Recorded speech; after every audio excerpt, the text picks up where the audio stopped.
Allah ya sani zama na member House of Reps ni na da yake na haka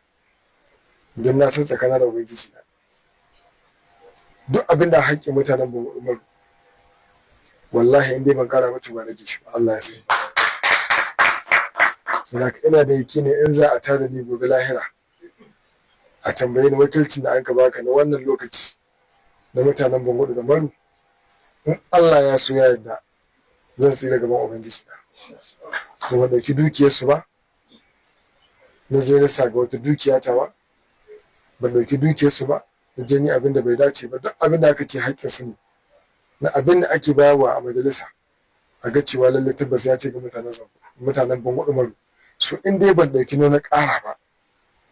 in Allah ya so ina da yakinin ni ko ban dauki abin su nisa cikin dukiyata ba. Wannan kuma duk abin Allah ya hore man na zuwa jaje na tausaya ma bayan Allah abin da nake ne a matsayin ni dan majalisa tunda ita za a tambaye na kanta ko bisa ne ta za a min hukunci. So na ji saboda hali na iya kaina ba za ce duna yi ka dudduka ba amma dai ina da yakinin gwargwaron hali na iyaka abin da nake iyawa in ga cewa na ba da to gudunmawa bisa ga wakilcin da aka aike ni na wannan lokaci.